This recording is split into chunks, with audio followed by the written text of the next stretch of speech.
much on the code. Yes, the map that you've included is neither signed or dated. I'm just wondering, do they have anything better than that? Yes, I did get a response back to a public information request I made to Sacramento on that, and it was very similar. It was an unsigned map, said proposed, but there are meeting minutes and other things that corresponded with that I need to go through yet. This is a recent email that I'd received on that, so I'm going to go through that in detail. But I'm trusting that it is indeed an approved natural preserve from what I received so far to date. Okay, I appreciate that wonderful attitude of trust, but as you said before, you're not counsel. I want to make sure that this isn't a red herring. There are many documents which flow through every government agency known to man. You can have any biologist or any group of people make proposals into an organization. There can be minutes of meetings, but as learned counsel I would hope says, unless there's a resolution, a designation, some sort of codification of this, it's already done damage to us as far as I'm concerned. It's also something, if you know what little I've had in case issues that I've been, to come up with this Hail Mary document at the last moment after the Coastal Commission had made decisions based on what they thought was adequate notice and adequate information. I can't imagine the state parks didn't have any communication with Coastal Commission during the process. And if they did, that's their issue, not ours.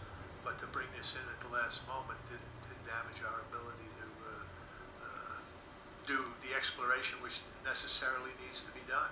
And serves no purpose, because if in fact any of this exploration would have negated the ability to do what we needed to do, it didn't serve, shall we say, the other parties who are saying it's not a good spot to go. So it didn't serve us because we hope it will be the right place to be. It didn't serve them because we don't have any further information, so we can't stop the idea of investigating it. So what did it do? It's an obstructionist move with no real resolution. As I said before, things need to be accomplished. Even an accomplishment of a kind of confirmation that you're not going to be able to do it would have been beneficial to us, because the Corps is still going to spend money. We're going to still be going where we're going because we see no contrary evidence. And then we can't get any contrary evidence, even if we, although I don't want to see it, but if it happens, it happens. I'm willing to live by the explorations, but yet we're not able to do it. So unless we see something, maybe at the next board meeting, if we get nothing official that council says, yes, this confirms that the state did create a natural preserve.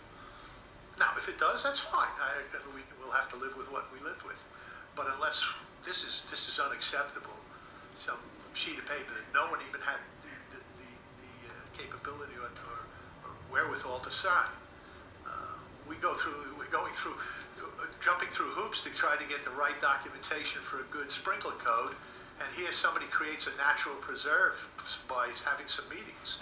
There's meetings going on everywhere.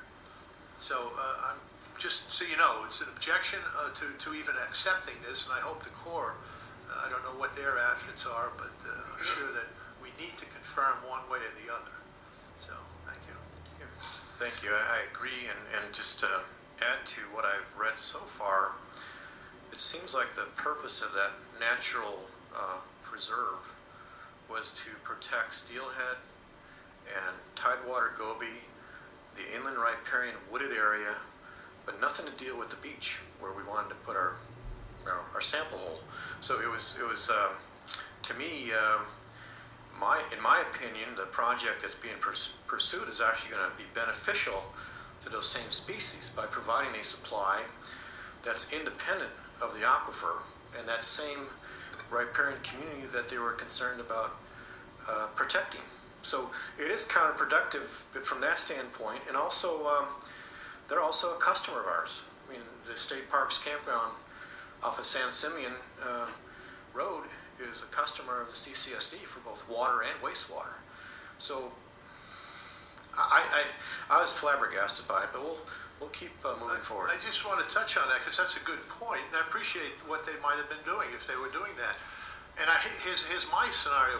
They did that thinking they were going to try to protect steelhead. Probably Fish and Game got a hold of this and said, "You don't need all that. We have all the powers we need under protective acts to stop anybody from hurting the steelhead." As which, and I have to say, the Coastal Commission did their job, I guess, by saying, "Hey, you can do your exploration, but you got to stop here because this is the migratory period."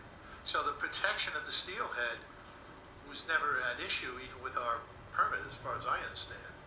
So, and it could have been what happened there too. People did what they thought was right.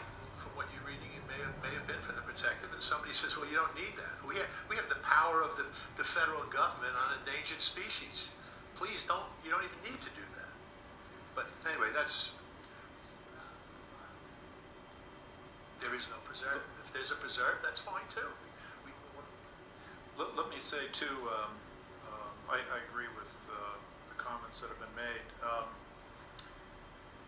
I believe there is the will on the part of the current Secretary of Natural Resources for the state, Lester Snow, and his staff to solve this problem.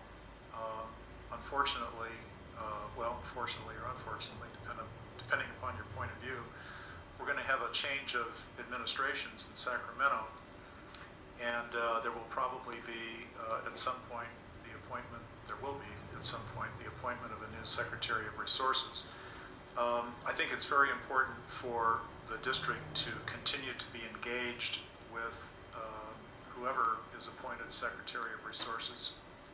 I think the Corps of Engineers will have the dialogue, but it's important that the district stay involved in the process as well.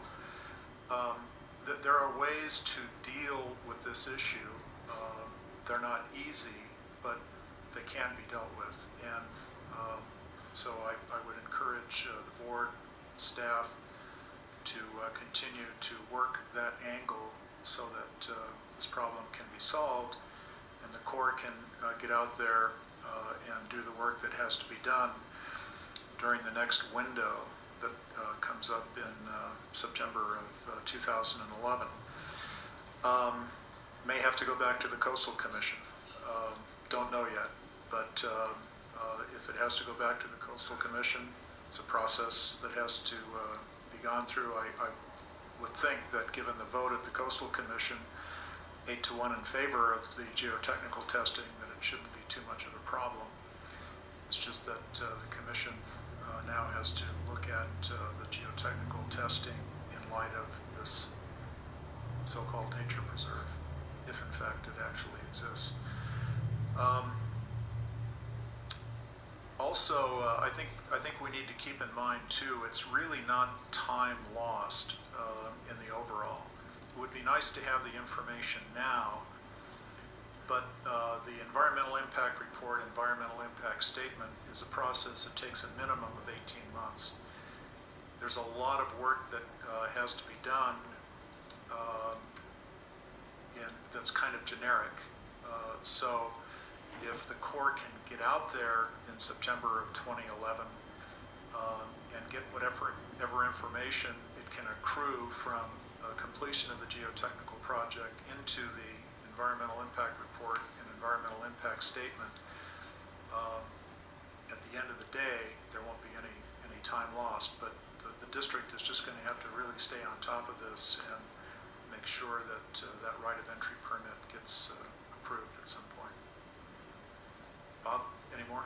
No, I think you summed it up very well, and we'll definitely keep those pointers in mind as we go forward.